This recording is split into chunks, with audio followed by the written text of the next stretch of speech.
Hello students, welcome to AEC plus a digital platform of advance engineering classes. मैं हूं अनामिका सिंह और मैं आप सभी का बहुत बहुत स्वागत करती हूं। तो आज की क्लास में हम रेस्पिरेटरी सिस्टम पढ़ने वाले हैं। आज की क्लास में हम जानेंगे कि हमारे द्वारा श्वसन कैसे होता है, ये पूरी प्रोसेस हम देखेंगे।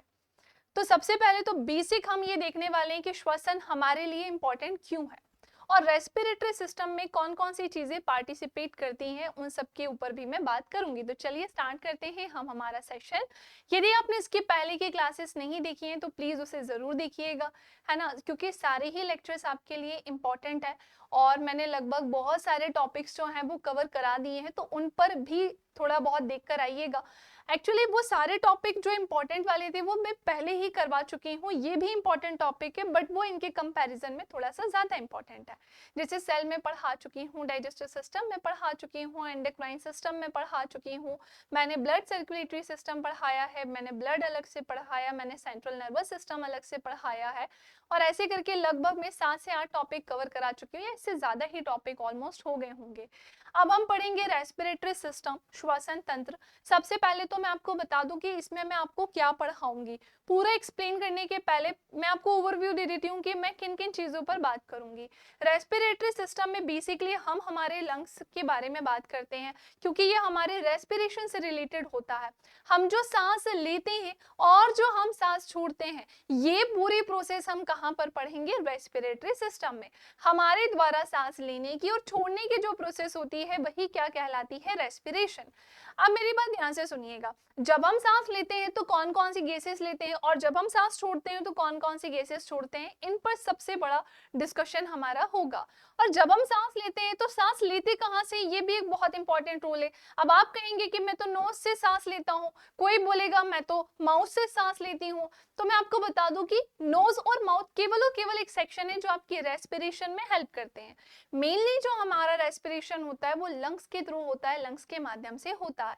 तो हमारे माउथ में नोज और माउथ वाले सेक्शन से लेकर लंग्स का जो सेक्शन होगा, यानी कि ये पूरे पार्ट से लेकर लंग्स में डायफ्राम तक का जो सेक्शन होगा वो हम आज की क्लास में पढ़ेंगे, रेस्पिरेटरी सिस्टम में पढ़ेंगे। ओके, तो चलो सबसे पहले तो ध्यान से देखो, मैं आपको ये बताने वाली थी कि मैं आपको ऐसे पढ़ाऊंगी किन पार्ट्स में। मैं सीधे आपको डायग्राम एक्सप्लेन करने नहीं जा रही हूँ, है ना। कभी भी ऐसा नहीं करना कि आप सीधे डायग्राम पे जंप कर दो, हमें बेसिक कुछ पता ही नहीं है। तो चलो सबसे पहले तो हम जानेंगे रेस्पिरेशन क्या होता है। तो पहली प्रोसेस तो हमारी रेस्पिरेशन की हो जाएगी कि हम सांस ले क्यों रहे हैं, क्या हम बिना सांस लिए जिंदा रह सकते हैं, सांस ज्यादा लेना चाहिए या कम लेना चाहिए, क्यों कई बार हमें सांस लेने में प्रॉब्लम होती है, XYZ बहुत सारी चीजें।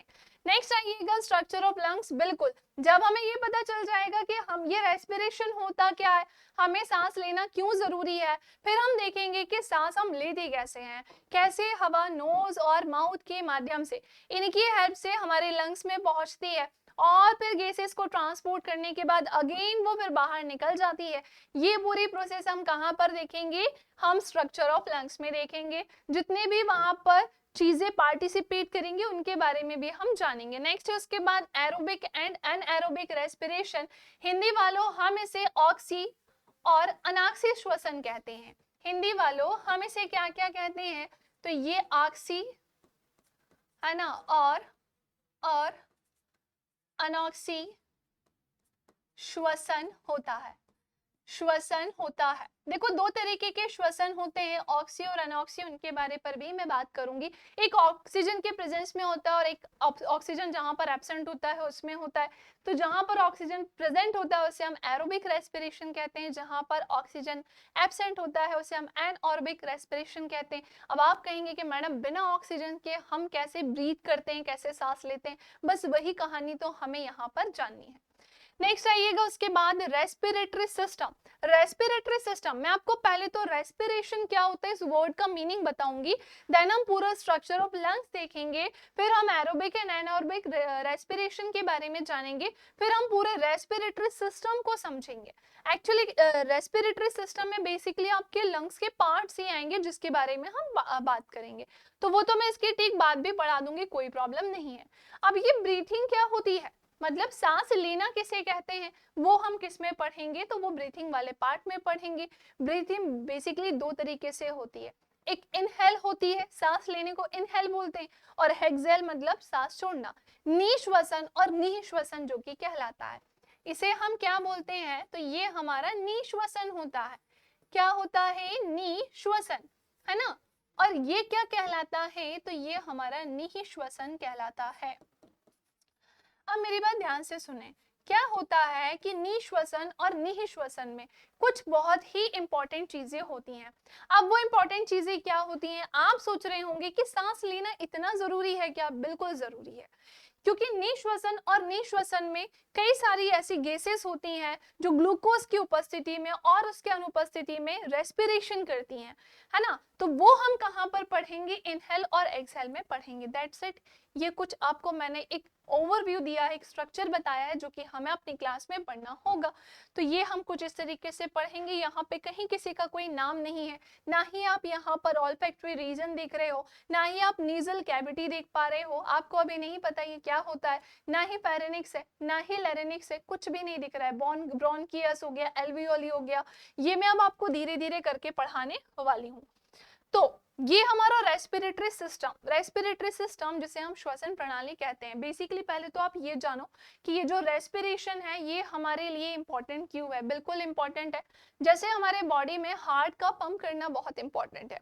अगर हार्ट जब पंप करना बंद कर देगा तो आपके बॉडी में फिर ब्लड का सर्कुलेशन नहीं होगा, ब्लड का सर्कुलेशन नहीं होगा तो ब्लड ट्रांसपोर्ट नहीं हो पाएगा, और ब्लड ट्रांसपोर्ट नहीं होगा तो आपके बॉडी में नेक्स्ट जो भी स्टेजेस होने वाली हैं वो नहीं हो पाएंगी। तो जैसे हमारा हार्ट का पंप करना जरूरी है, हमारा किडनी में यूरिया का प्रोडक्शन जरूरी है, उसका फॉर्मेशन जरूरी है, हमारी स्किन ने हमारी पूरी बॉडी को ढक कर रखा है, तो स्किन का भी एक बहुत इंपॉर्टेंट रोल है। जैसे हमारा लीवर बाइल जूस को प्रोड्यूस करता है, तो ऐसे हमारे बॉडी में लंग्स का भी काम है, ये सांस लेने और छोड़ने के प्रोसेस के लिए रिस्पॉन्सिबल होता है। बिना लंग्स के अगर आप सांस ले ही, बिना लंग्स के तो आप सांस ही नहीं ले सकते हो, तो लंग्स का काम तो बहुत इंपॉर्टेंट हो ही गया है। साथ ही साथ आपकी बॉडी में जो एनर्जी होती है उसके पीछे भी रीजन क्या होता है, रेस्पिरेशन होता है। अब आप कहेंगे कि मैडम बॉडी की एनर्जी का इससे क्या लेना देना है, तो जब हम सांस लेते हैं, तो जब सांस लेते टाइम ऑक्सीजन अधिक मात्रा में लेते हैं तो वो ऑक्सीजन सीधे जाकर कहाँ मिल जाती है, ब्लड में मिल जाती है। जब ये ब्लड में मिलती है तो ब्लड से बेसिकली पहले तो वो टिश्यूज के पास जाती है, देन वो उसके बाद ब्लड के पास जाएगी। अब ब्लड उसे किसके पास लेके जाएगा, सेल के पास लेके जाएगा, है ना। सेल क्या करेगा, सेल उसको माइटोकॉन्ड्रिया में लेकर जाएगा। तो ये कुछ ऐसे सिस्टम चलता रहता है। अब माइटोकॉन्ड्रिया में जब वो जाएगा तो वहां पर उसका रेस्पिरेशन होगा, मतलब वो एटीपी में डिवाइड होगा।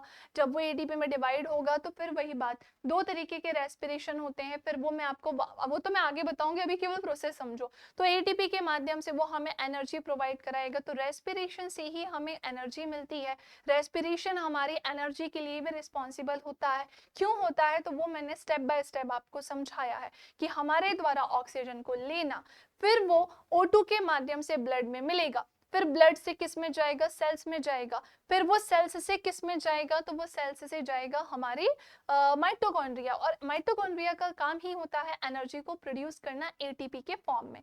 फिर वो वहां से हमें बॉडी में एनर्जी देगा। एक चीज मैं आपको और बता दूं, कभी भी हम प्योर ऑक्सीजन नहीं ले सकते हैं, है ना। प्योर ऑक्सीजन इसलिए नहीं ले सकते हैं क्योंकि उसके पीछे थोड़ी सी लंबी कहानी है। जब मैं आपको पूरा डायग्राम एक्सप्लेन करूंगी तो मैं आपको बताऊंगी क्यों हम केवल और केवल ऑक्सीजन नहीं लेते हैं। वो हमारे लिए बहुत खतरनाक होता है, पॉसिबल ही नहीं है कि कोई व्यक्ति केवल प्योर ऑक्सीजन ले। तो वो हम थोड़ा सा आगे चलकर पढ़ेंगे, अभी थोड़ा थोड़ा बस जानो। सो आपने ये तो जान लिया ना रेस्पिरेशन कितना इंपॉर्टेंट है। अगर आप जैसे खाना पीना नहीं खाओगे तो आपकी बॉडी में ना आपके बॉडी की ग्रोथ होगी, ना आपके बॉडी को एनर्जी मिलेगी। उसी तरह से रेस्पिरेशन भी इंपॉर्टेंट है, सांस लेना भी इंपॉर्टेंट है हमारे शरीर की क्रियाओं के लिए। सो आगे बढ़ते हैं, अब हम जानेंगे आगे।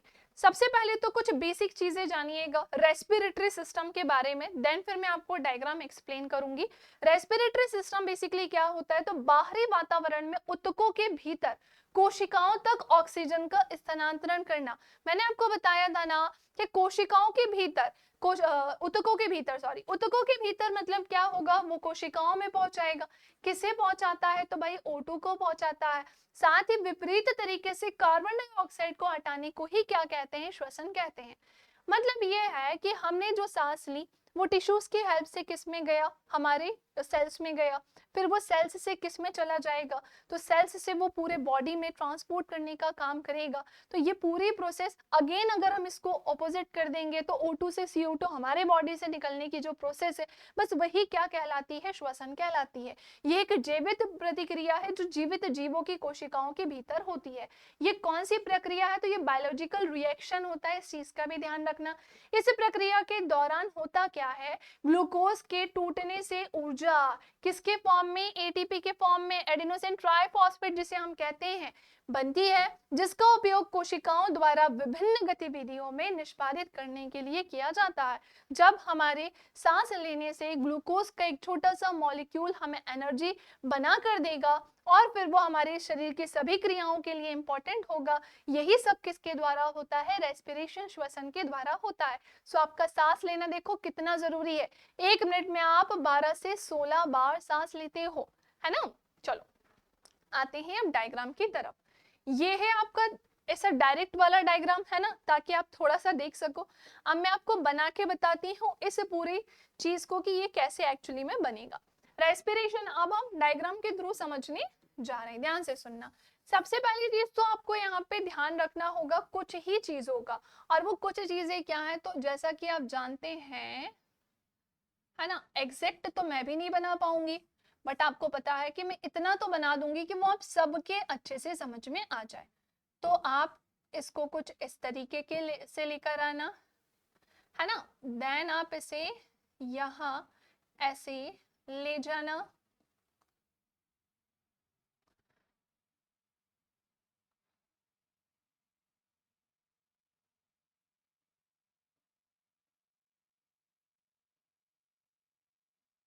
ओके, अब क्या होगा, तो हम यहाँ पर बनाएंगे इसका ये वाला सेक्शन, ये हमारा एक लंग्स हो गया और ये हमारा दूसरा लंग्स हो गया।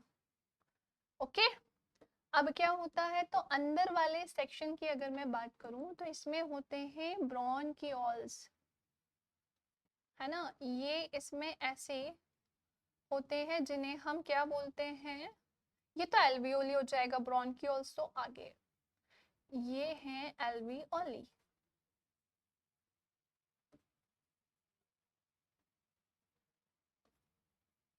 ये कुछ इस तरीके से होते हैं। ओके, नेक्स्ट, इस पे छोटे छोटे डॉट्स भी होते हैं, इस चीज का भी ध्यान रखना है ना, इस पे इस तरह से छोटे छोटे डॉट्स भी होते हैं।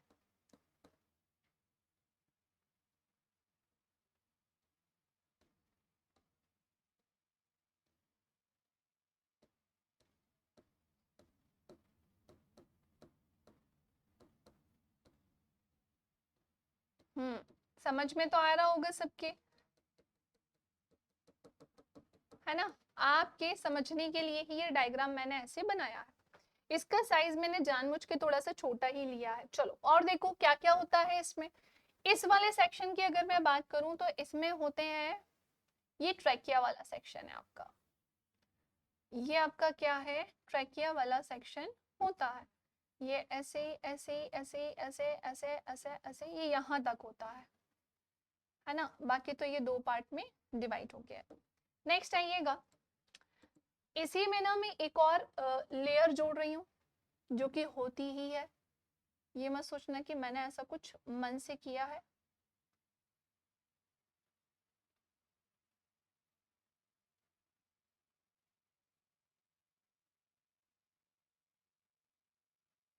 ओके, नेक्स्ट आइएगा, नाम देते हैं अब हम इस वाले सेक्शन की अगर मैं बात करूं तो इसे हम नेजल कैविटी कहते हैं। ओके, चलो देखो इसे हम क्या बोलते हैं, सो ये हमारा नेजल कैविटी होता है।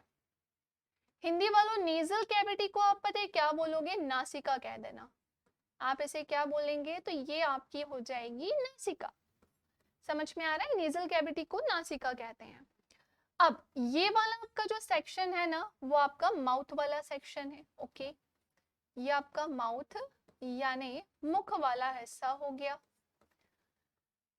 अब ऊपर वाले सेक्शन की अगर मैं बात करूं तो इसे हम कहते हैं ऑल्फैक्टरी रीजन। क्या बोलते हैं? तो ये हमारा ऑल्फैक्टरी रीजन होता है, इसे हम ऑल्फैक्टरी रीजन बोलते हैं। हिंदी में जो कि क्या कहलाता है? घ्राण क्षेत्र कहलाता है ना। देखो हिंदी में नाम थोड़ा सा ना ये ऐसा अजीब सा है जिसे हम घ्राण क्षेत्र बोल रहे हैं, बट जानना तो पड़ेगा। और देखिएगा इस वाले सेक्शन की अगर मैं बात करूँ ना, तो यहाँ पे दो चीजों को ना रास्ता दिया जाता है, और यहीं पर ना एक एपिग्लोटिस यानी घाटी ढक्कन भी होता है। तो ध्यान से सुने, ये जो दो चीजों को रास्ता मिल रहा है, एक तो हमारा ये फूड वाला पाइप हो जाएगा और ये विंड पाइप, इसी को हम क्या बोलते हैं? फेरेनिक्स बोलते हैं। हिंदी वालों इसे हम ग्रसनी बोलते हैं। ग्रास नाल अलग होती है, ग्रसनी अलग होती है। नेक्स्ट आते हैं, उसके बाद उसी के ठीक नीचे आइएगा, इसे हम बोलते हैं एपिग्लोटिस। एपिग्लोटिस है ना। हिंदी वालों इसे हम घाटी ढक्कन कहेंगे, ये आपका घाटी ढक्कन होगा। ओके, और क्या क्या होता है? चलो ध्यान से देखिएगा, इस सेक्शन की ही अगर मैं बात करूं, आप कौन सा पहले लेते हैं? चलो याला ले लेते हैं। यहीं पर आपका होता है लैरिनिक्स, ये आपका लैरिनिक्स होगा। लैरिनिक्स हिंदी वालों आप इसे क्या कहेंगे? स्वर तंत्र। हिंदी में इसे हम स्वर तंत्र कहते हैं। ओके, नेक्स्ट आइएगा, ये है आपका ट्रैकिया। ये है आपका ट्रैकिया, हिंदी में भी आप इसे ट्रैकिया ही लिखिएगा, इसे हम क्या बोलते हैं? ट्रैकिया। और आइएगा अंदर वाले सेक्शन की अगर मैं बात करूं तो इसे और किस पेन से लिख सकते हैं? चलो व्हाइट से लिखते हैं। ट्रैकिया पूरा ये ग्रीन वाला सेक्शन है, ये आपका क्या होता है? तो ये आपका ब्रोंकोइल है ना। और हिंदी वालों एक चीज और मतलब इसके अंदर ये जो दो पार्ट में डिवाइड कर रहे हैं ना इस रास्ते को, इसे हम पता है क्या बोलते हैं? ब्रोंकस कहते हैं। ब्रोंकस कहते हैं, इसे हम ब्रोंकस कहते हैं। ओके, ये वाला जो सेक्शन है इसे हम एल्वियोली कहते हैं। ये हमारा क्या है?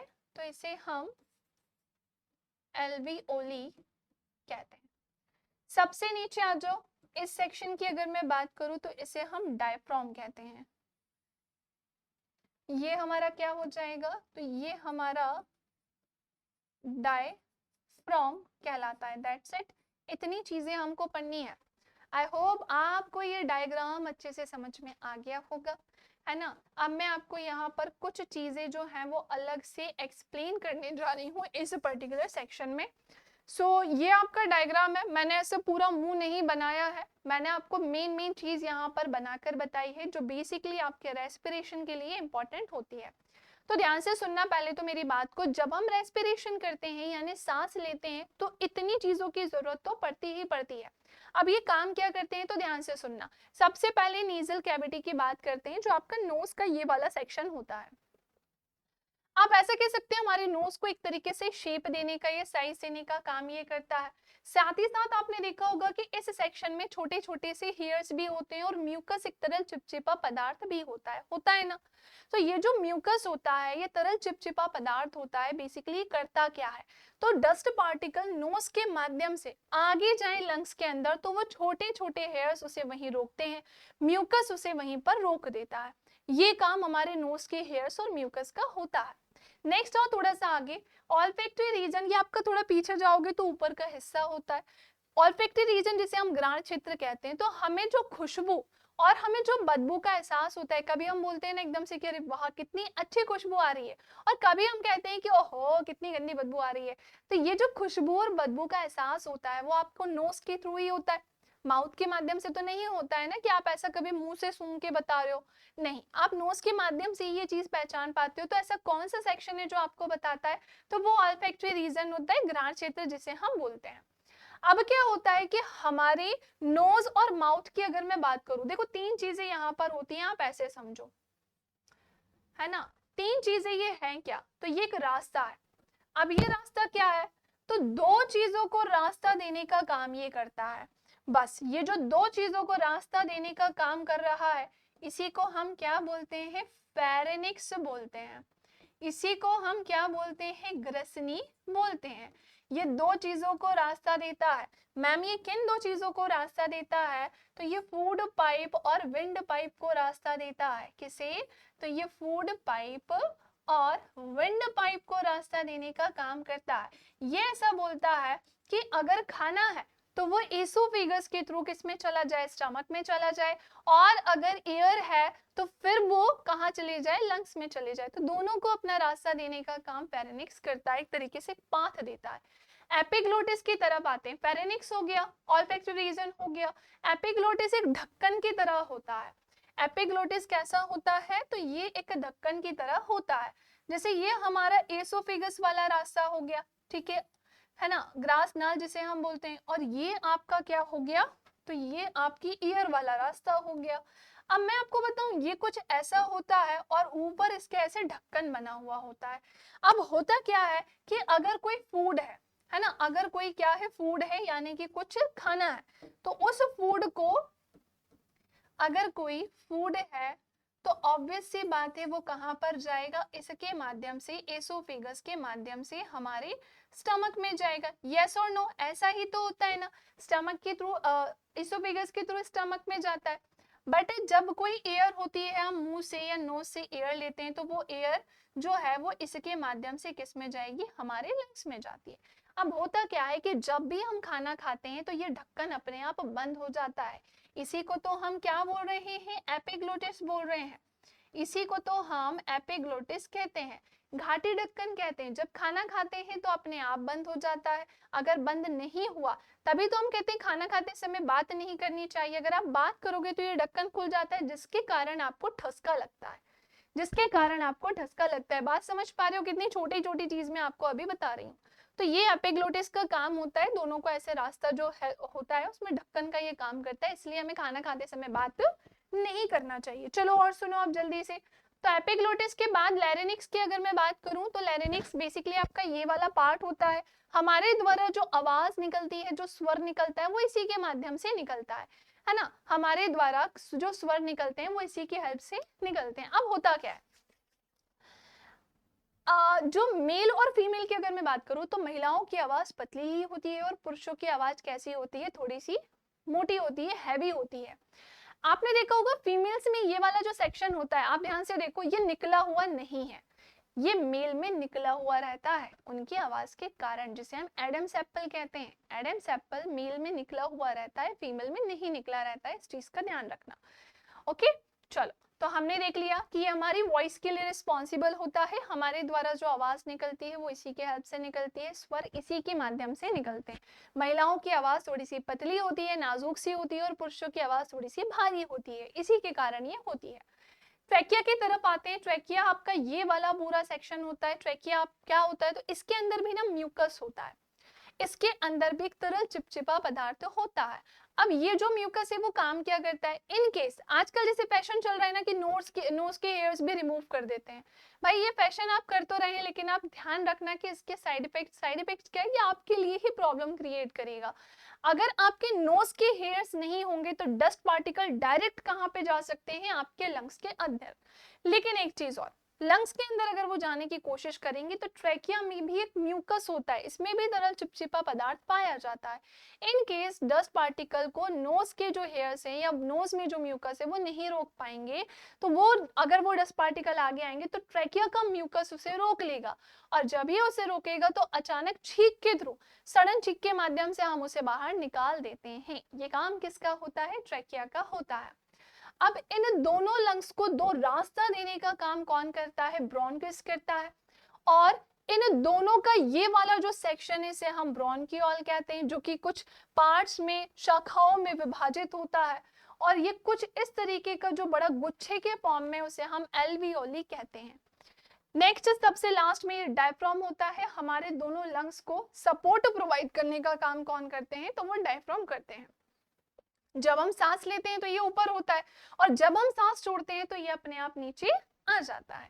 सो ये इसका काम होता है। आई होप आपको ये पूरी कहानी अच्छे से समझ में आ गई हो, है ना? आई होप आपको सब कुछ अच्छे से क्लियर हो गया होगा, कौन कैसे क्या काम करता है, और बहुत सारी छोटी छोटी चीजें भी मैंने आपको बताई हैं। सो ये रेस्पिरेशन कुछ इस तरीके से होता है। आप सांस लेते हो तो नोज और माउथ के माध्यम से वो ऐसे होता हुआ हमारे लंग्स में जाएगा, इतनी सारी चीजों से होता हुआ। इनहेल एक्सहेल में मैं यही पढ़ाऊंगी। इनहेल मतलब सांस लेने की प्रोसेस, जिसमें नेजल कैविटी ने हेल्प करी, ऑलफैक्टरी रीजन से होता हुआ, फेरेनिक्स से होता हुआ, एपिग्लोटिस से होता हुआ, ट्रैकिया से होता हुआ, लैरिंक्स से होता हुआ। ये कहाँ पर जाता है? ब्रोंकियोल से होता हुआ, एल्वियोली से होता हुआ, एल्वियोली तक गया। फिर वो अगेन इसी को उल्टा कर दोगे तो फिर वो बाहर भी तो निकलता है, तो वो एक्सहेल में बढ़ते हैं। चलो अब एक एक के बारे में जो मैंने आपको काम बताया है वो मैं आपको बता देती हूँ। बट जैसे आपने हर टॉपिक के डायग्राम बनाए हैं, भाई इसका भी डायग्राम ऐसे ही बनाना, इसको कुछ अलग तरीके से छोड़ मत देना। ये सोचकर कि कैसे बनेगा, सिंपल है, जैसे जैसे मैंने बनाया था वैसे ही आप भी बनाना, है ना? और जैसे जैसे मैंने नाम लिखे हैं आप भी वैसे ही नाम लिखेंगे। चलो एक एक के काम देखते हैं। ये है उसका ओरिजिनल डायग्राम। जिसको ऐसा लग रहा हो कि हमने क्या बनाया है, हमें ओरिजिनली भी देखना है, तो ये है आपका diagram. This one is your nasal cavity, and ये आपका फेरेनिक्स वाला सेक्शन होता है, ये आपका ऑलफैक्टरी रीजन होता है, ये आपका माउथ वाला सेक्शन है ना? ये आपका माउथ वाला सेक्शन है, ये आपका फेरेनिक्स होता है, ये आपका लैरिंक्स होता है ना? और ये आपका एडम्स एप्पल होता है, जिसके माध्यम से बाहर निकला हुआ होता है। ट्रैकिया आपका देखो, ये वाला पूरा सेक्शन क्या है? ट्रैकिया है। ब्रॉन की अगर मैं बात करूं तो ये ब्रॉन की है। ये हमारी जो शाखाओं में विभाजित होती है, जिसे हम ब्रोंकियोल्स कहते हैं। ये ब्रोंकिया ब्रोंकस के नाम से भी मिलेगी, कंफ्यूज मत होना। दो लंग्स होते हैं जो कि किसमें होते हैं? हमारी जो हड्डियां होती हैं, रिब्स होती हैं, पसलियां जो होती हैं उसमें पाए जाते हैं। कितनी होती हैं पसलियां? तो 12 इधर होती हैं, है ना? और 12 इधर होती हैं, 24 होती हैं। बीच में एक स्टर्नम नाम की भी हड्डी होती है। ओके, कहाँ पे पहुंच गए हम? हाँ, फिर उसके बाद ये वाला जो सेक्शन है वो हमारा क्या कहलाता है? डायफ्राम कहलाता है। और इस पर कुछ गुच्छे भी रहते हैं जो प्रॉपर इस पे नहीं बने और जिसे हम एल्वियोली कहते हैं। एल्वियोली इसमें नहीं है। तो ये है इसका ओरिजिनल डायग्राम। रेस्पिरेशन जैसे उसमें बताया था वैसे इसमें होता है। सांस हम कुछ इस तरीके से ही लेते हैं, यहाँ से होते हुए इसके माध्यम से ये ऐसे जाएगी और अगेन ऐसे रिटर्न होते हुए बाहर निकलती है। ऐसे कर देना, फिर छोड़ रहे हैं तो वो ऐसे निकलती है। ओके, चलो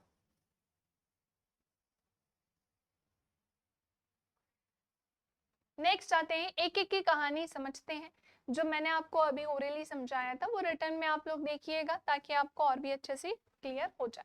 सबसे पहले तो एक्सटर्नल नोस्ट्रिल्स होता है। नोस्ट्रिल्स आपका वो नोज वाला जो मैंने आपको सेक्शन बताया था। For the intake of air, मतलब ये वायु ग्रहण करने के लिए बेसिकली होता है। हम जो वायु को अपने नोज के थ्रू ले रहे हैं तो उसके लिए ये होता है। नेक्स्ट है उसके बाद नासिका कक्ष, जिसे हम नेजल चैम्बर्स कहते हैं। नेजल चैम्बर्स क्या होते हैं? Which is lined with hair and mucus to filter the air from dust and dirt. तो मैंने अभी आपको बताया कि जो डस्ट होती है या डस्ट पार्टिकल्स होते हैं, उनमें जो छोटे छोटे हमारे नोज के हेयर्स होते हैं, या मैं कहूँ कि जो म्यूकस होता है, तो वो उसे वहीं पर डस्ट पार्टिकल को क्या कर देता है? रोक लेता है। जो धूल और गंदगी से हवा को फिल्टर करने के लिए बाल और बलगम से ढका होता है और उसके माध्यम से बाहर निकलता है। नेक्स्ट आते हैं pharynx. It is a passage behind the nasal chamber and serves as the common passageway for both air and food. ध्यान से सुनना, ये नाक कक्ष के पीछे एक मार्ग होता है जो हवा और भोजन दोनों के लिए सामान्य मार्ग के रूप में काम करता है। मैंने आपको बताया, सिंपली ध्यान रखना, आपको ये लैंग्वेज ना समझ में आए, ना तो ये समझ में आए, ना तो ये समझ में आए, आप यही ध्यान रखना कि जो दो चीजें होती हैं, दो चीजें मतलब क्या, कि जैसे अगर खाना आ रहा है तो वो यहाँ से आएगा, एसोफेगस से होता हुआ हमारे स्टमक में जाएगा, और अगर हवा आ रही है तो वो हवा आती हुई हमारे किस में जाएंगी, दोनों लंग्स में चली जाएंगी, हमारे फेफड़ों में जाएंगी। ये दोनों ही चीजों को रास्ता देता है, चाहे वो फूड पाइप हो चाहे वो विंड पाइप हो, है ना, ये दोनों ही चीजों को रास्ता देता है। किन किन को रास्ता देता है, तो फेरेनिक्स हमारी फूड पाइप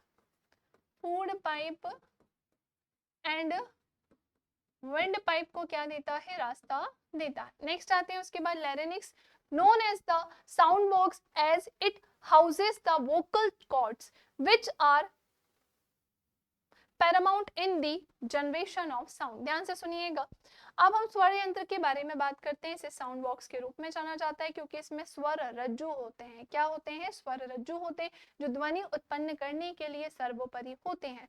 मैंने आपको थोड़ी देर पहले ही बताया था, ये आपका ये वाला सेक्शन होता है, आप बात करो ये वाइब्रेट होगा, आपको फील होगा कि हाँ यहाँ से आवाज निकल रही है, तो ये वाइब्रेट होता है। ओके, नेक्स्ट आते हैं एपिग्लोटिस। ये एक फ्लैप जैसी संरचना होती है जो ग्लोटिस को ढकती है और भोजन को श्वास नली में प्रवेश करती है। मैंने आपको बताया है कि वो फूड है अगर तो फूड यहाँ से जाएगा, और अगर मैं इसकी बात करूं तो ये कुछ इस तरीके का होता है, और ये ऐसा खुला हुआ सा रहता है। जब एयर आती है तो ये एयर इसमें जाती है, और जब खाना होता है तो ये अपने आप बंद हो जाता है। क्यों बंद होता है, कि गलती से हमें ठसका ना लग जाए, इसलिए अगर हम बात करते करते खाना खाते हैं तो हमें ठसका लगता है या हमें कोई हंसा देता है तो वो ढक्कन खुल जाता है, जिसके कारण खाना हम इसमें फंस जाता है। ब्रोनकाई की अगर मैं बात करूं तो श्वास नली बाई और दाई ब्रोनकाई में विभाजित होती है। अब भी मैंने आपको बताया कि ब्रोनकाई या ब्रोनकस जो होते हैं वो हमारे लंग्स को दो पार्ट में डिवाइड करने का काम करते हैं। ब्रोनकियोल्स प्रत्येक ब्रोनकस को आगे चलकर छोटी छोटी नलिकाओं में, ट्यूब्स में डिवाइड करने का ये काम करते हैं, और जिन्हें हम क्या बोलते हैं, ब्रोनकियोल्स कहते हैं। नेक्स्ट आते हैं एल्वियोली। एल्वियोली ब्रोनकस गुब्बारे जैसी संरचनाओं में समाप्त हो जाती है, जिन्हें हम एल्वियोली कहते हैं। ये क्या करती हैं, तो ये जो गुब्बारे जैसी संरचना है बस वहीं पर जाकर ओवर हो जाती हैं, गैसेस के ट्रांसपोर्टेशन में बेसिकली हेल्प करती हैं। लंग्स की अगर मैं बात करूं तो मनुष्य के पास फेफड़ों की एक जोड़ी होती है, लेफ्ट एंड राइट, जो थैली जैसी संरचना होती है, बिल्कुल सही, और एक दोहरी परत वाली झिल्ली होती है, डबल मेम्ब्रेन होती है, और इसे हम झिल्ली को क्या बोलते हैं, फुफ्फुस कहते हैं। क्या कहते हैं, फुफ्फुस कहते हैं। इंग्लिश में क्या कहलाता है, प्लूरा कहलाता है, इसको प्लूरा ही लिखना है ना। चलिए ध्यान से देखिएगा, ये मैं आज की क्लास में आपको नहीं पढ़ा रही हूँ, ये तो मैं नेक्स्ट क्लास में पढ़ाऊंगी क्योंकि ये थोड़ा सा बड़ा सेक्शन है।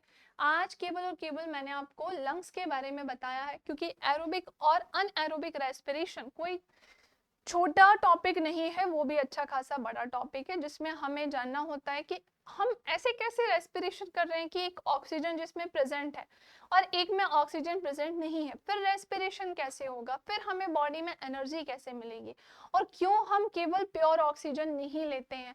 जब हॉस्पिटल की भी बात आए, या जो गोताखोर होते हैं जब वो पानी के अंदर जाते हैं तो वो भी क्या प्योर ऑक्सीजन लेकर जाते हैं, इस पर भी नेक्स्ट क्लास में बात होगी।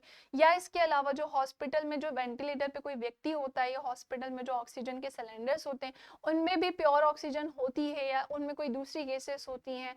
ऐसी बहुत सारे क्वेश्चंस है जो यहाँ निकल कर आते हैं। कुछ प्रैक्टिकली भी चीजें भी हमें पता होनी चाहिए कि ये सब कैसे वर्क करती हैं। सो आई होप आपको इतना पूरा समझ में आ गया हो। मैंने आपको आज क्या क्या पढ़ा दिया है, मैंने आपको रेस्पिरेशन पढ़ा दिया है, स्ट्रक्चर ऑफ लंग्स बताया है, नेक्स्ट अच्छा रेस्पिरेटरी सिस्टम भी मैंने आपको बता दिया है, सारे ऑर्गन्स भी बता दिए हैं।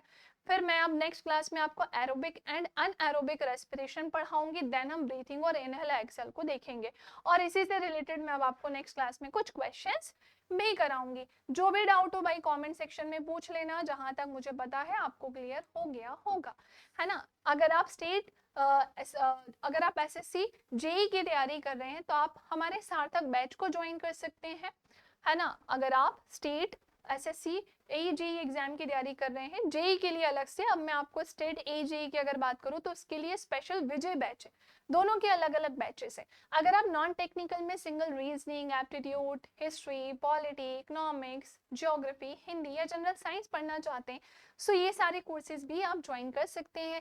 साथ ही साथ आप अगर अपनी प्रिपरेशन को बूस्ट करना चाहते हैं, आप अपनी प्रिपरेशन को एक्सट्रीम लेवल पे ले जाना चाहते हैं, अपने आप को चेक करना चाहते हैं कि आपने जो पढ़ा है वो आपसे बन रहा है या नहीं, या एग्जाम में पेपर कैसे होता है, क्वेश्चंस कैसे आते हैं, आप कहाँ पर आपका कितना स्कोर हो रहा है, आपको और कहाँ मेहनत करनी है, इन सब चीज़ों को ध्यान में रखना है, सो आप हमारे टेस्ट सीरीज भी ज्वाइन कर सकते हैं। हम आपको जो भी पढ़ाते हैं, हम सभी की क्लासेस की पीडीएफ, आज मैंने आपको जो पढ़ाया है मेरी क्लास की पीडीएफ भी आपको कहाँ पर मिलेगी, तो आपको ये पीडीएफ भी हमारे टेलीग्राम चैनल पर मिलेगी। इसके पहले भी जितनी क्लासेस हो चुकी हैं उनकी भी पीडीएफ आपको हमारे टेलीग्राम चैनल पर मिलेगी। तो जितना मैंने पढ़ाया है इससे पहले सबके पीडीएफ्स भी आप कलेक्ट कर लीजिएगा टेलीग्राम चैनल पर जाकर, काफ़ी सारे टॉपिक्स हो चुके हैं। बायो ऑलमोस्ट अभी एंड की तरफ धीरे धीरे आती जा रही है क्योंकि काफ़ी सारे टॉपिक्स हो चुके हैं। सो नेक्स्ट क्लास में मिलेंगे, रेस्पिरेटरी सिस्टम में जो सेक्शन अभी रिमेनिंग रह गया है उसको हम कंटिन्यू करेंगे। एरोबिक, अनएरोबिक, इनहेल, एक्सहेल के बारे में जानेंगे। आई होप आपको सेशन पसंद आया हो। मिलेंगे नेक्स्ट क्लास में, तब तक के लिए जय हिंद, जय भारत।